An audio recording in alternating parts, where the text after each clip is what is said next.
I love, by the way, all the people in chat suggesting ThorZain go for a supply depot rush after that last game. That would That be... is what he's going to be known for now. If he pulled that off, I think he would absolutely usurp the title of Special Tactics King from Whiterun. But guys, getting into this is Game 4 for the Kaspersky King of the Hill Arena.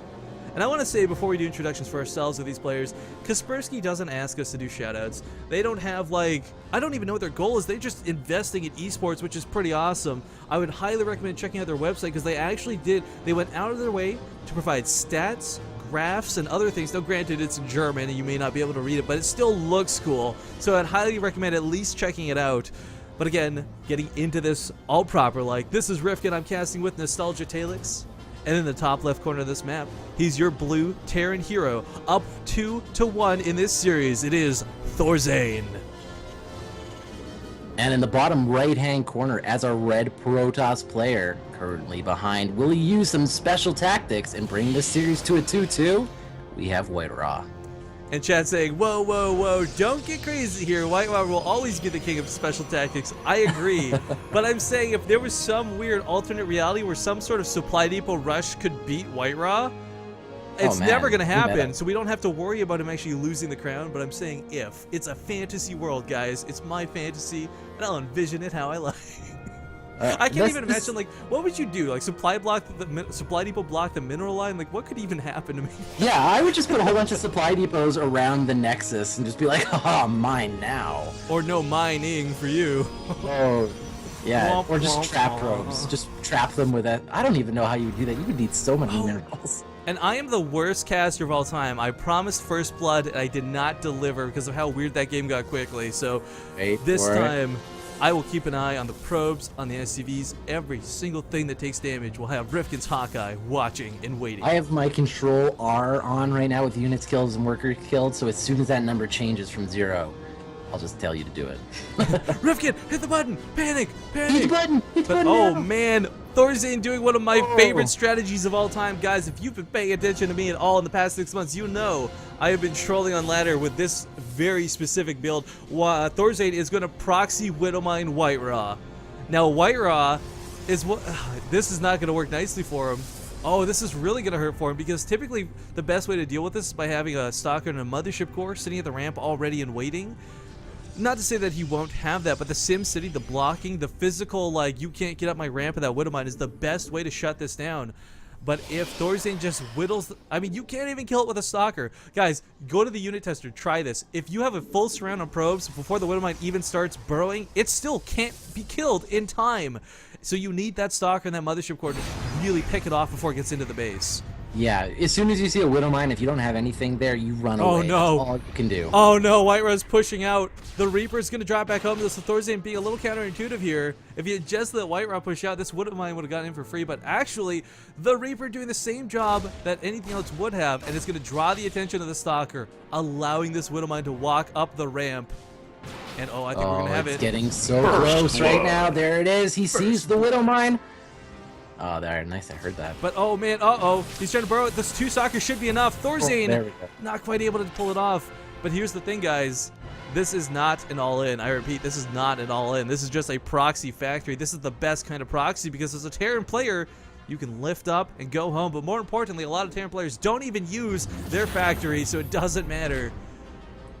All right, here we go. Another Widowmine gonna try to get in here. The Stalkers see this. They're doing some great damage. He's gonna have to burrow it. He actually gets it burrowed, and boom, gets a Stalker. But meanwhile, on the other side of the field, ThorZain did not produce enough Marines behind this. Just now getting them out thanks to the reactors. So the Mothership Core being a little harassive. Doesn't really get more than 1 kill out of that, but still annoying nonetheless. But a pretty, I gotta say, a snazzy opening from ThorZain because I can't get off his tail. If he didn't go in with that Reaper, I really feel the Stalker would have been halfway across the field, and that Widowmine would have got in unopposed. Like, that was just bad luck, I think, is the best way to describe that. But a really nice hold from Whiterun, because, of course, he's only just now getting the Robo Facility. Guys, if you can consider... Oh, man, another Stalker goes down. Yeah, another Stalker goes down to that Widowmine right now, so that was just awesome to see. Yeah, you have to consider it's very difficult for Protoss players to get detection on the field. It's not quick and easy like a scan. It's not quick and easy like a Spore Crawler anywhere you want. Because, of course, you need to build a forge for cannons, you need a robo for the observer. So, I mean, I really like the way ThorZain opened this. It's just such a shame you couldn't do more with it. All right, here comes the Observer, and the Stalker should be able to outrange that Widow Mine. We'll Yep. have to see. The Widow Mine is armed, and will we see a bit of a mistake from White Rock? Will he push a little too far? Will he bring a probe? There it goes. Yeah, sadly does go down. Sad, yeah. But he actually did land that factory, and he's just making a whole bunch of Hellions out of them right now. I like this. This is also the follow-up to this, except what I will do, well, I'm not ThorZain. ThorZain's like a million times better than me. What I like to do is when my proxy factory fails is go to the third, build the reactor there, and pump Hellions, because even if you like get lifted off, that reactor denies a quick expand. Yeah, definitely. And it also, what I like about this right now is that it forces White Rot into making things like Stalkers. It might have to force him into using things like a Photon Overcharge, because those Hellions can just run right past into your mineral line and kill all of your probes. Oh man, he's actually, he's lifted up the Zealots into the Warp Prism. He's going to go across the field, but he's got not much at home, and the Hellion should have scouted. If he was paying attention, ThorZain would have seen that Warp Prism move out. Yeah, we'll have to see. There it goes. The Photon Photon Overcharge. Overcharge I was talking about. And he's still doing quite a bit of damage here to some of these probes. Yeah, but it's really limited on what he can do. I mean, 7 kills, 8 kills, really nicely done there for 3 Hellions, a good trade. But guys, the key thing to keep in mind here for the Warp Prism, before the most recent patch, well, it's no longer the most recent patch, but before the Warp Prism speed change, a Warp Prism could not outrun a Viking. Now it can, even without the gravitic drive. Not that there's any Vikings on the field, but it's much quicker and much more maneuverable than it once was. So White Rock can definitely dance around ThorZain's base for quite some time. Yeah, he's got to be careful not to put it too far into the mineral line. There is one missile turret here, and there's a couple of Marines and Marauders. Oh, even more Marines now. No, White Rock, gotta get out of there with that Warp Prism. Of course, it only costs minerals, so it's not too scary to lose. I like that, though. He was using it to bait the Marine fire so the Zealots could do a little bit more. Yeah, really good there from White Rob. I mean, he did play with what he had at that point. Oh, is he gonna save? He saves the Zealot! Oh, sick play from White Rob. That one Zealot's got to be at like 2 HP. We say sick play, but it's not like he caused monumental damage. It's just cool to No, see. It's always cool. But oh no! Oh, the Warp Prism goes down! The Zealot dies anyways! That reminded me of like winning on a hand of blackjack, then you put it both in there. You're like, I'm double downing, and then you just lose everything. I'm like, oh, okay. No, Talix, that was some Final Destination shit is what just happened there. He's like, yes, we survived the plane crash, we didn't die, but the Reaper came to claim them anyways later on. But all right, well, in this game, we can't see now White Rod. He is transitioning. He's getting those Colossus up. He's got one up already. He's getting a second one, as well as the extended thermal lance is on its way, and a couple more gateways going down. Probably just going to be trying to make a huge ball here to push against ThorZain. And behind that ThorZain, he's got his natural up now. He's getting, his stim. He's getting his combat shields, and he has the starports on the map, so he can try to get in some Vikings. But it looks like he's going very, very heavy into this bio. Another 2 barracks. Oh man, Marie picking up that probe in the middle of the map. Sad to see as its corpse tumbles down the ramp there. It fell underneath the mothership core too, and it was just like, mommy, no. I love the ragdoll effects in this game, man. They are just amazing. It's the best thing they added. It wasn't any of the new units. It was the ragdoll effect.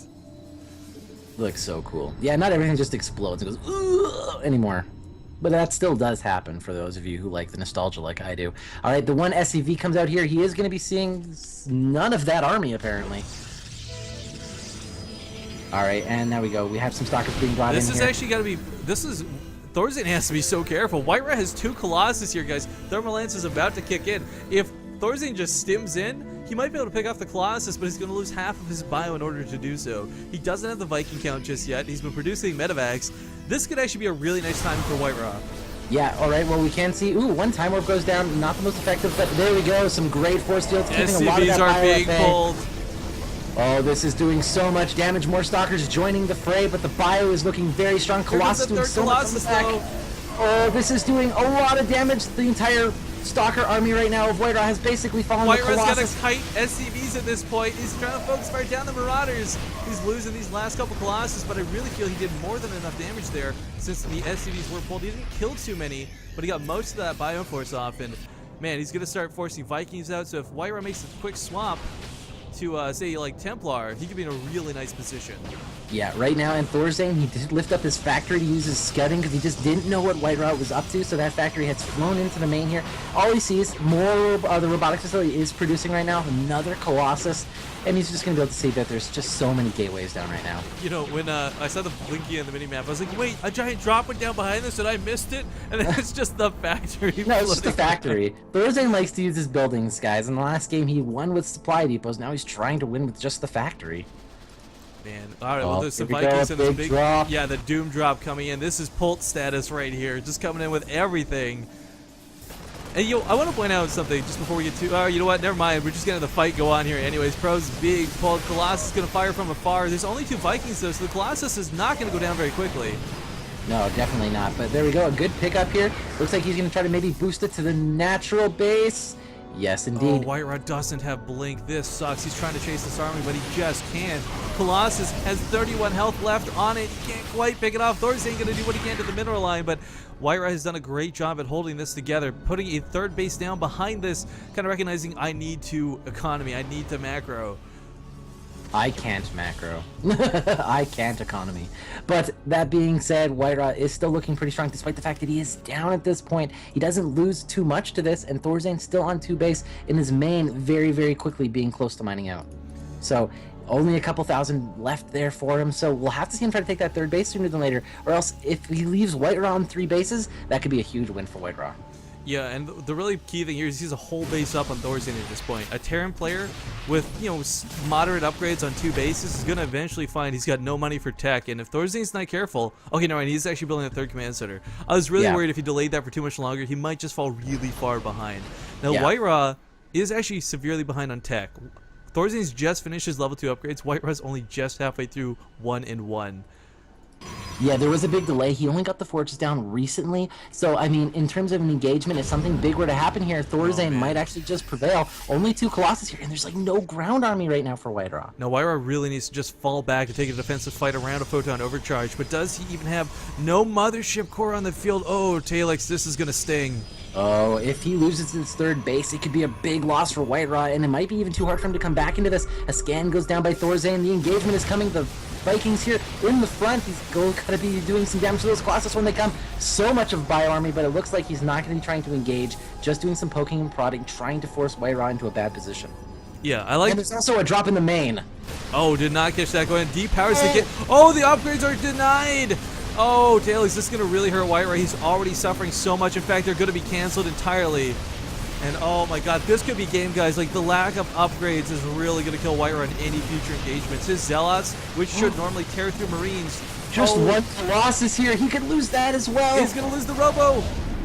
Oh my god. That's a big loss Guys, for White Raw right now. ThorZain's so far ahead. That drop was like a game-winning drop. We'll see if he can capitalize on this.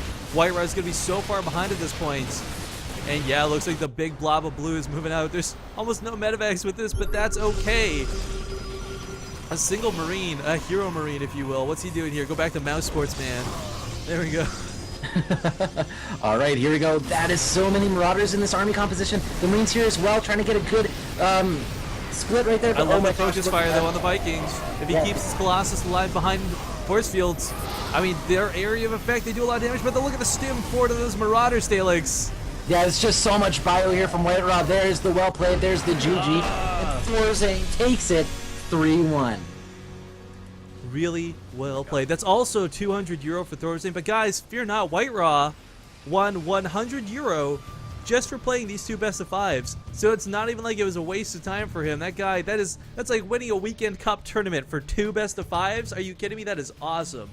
And now, another awesome thing, we have ThorZain advancing to play the German hero, TLO. Oh man, and I love TLO's name because you get to say it like TLO. I know. Any of those names, MVP, MC, SK, Oh, let me explain something here actually real quick, guys.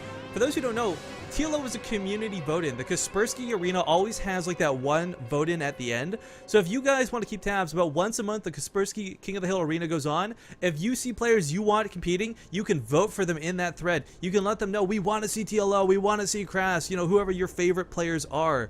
So I do encourage you, please, in the future, keep a tab on when the Kaspersky Arena posts their events, because you can heavily influence who's going to be playing. Yeah, I mean, I voted. So, and I'm not gonna lie, I did vote for TLO because he's just definitely one of my best favorite European Zergs.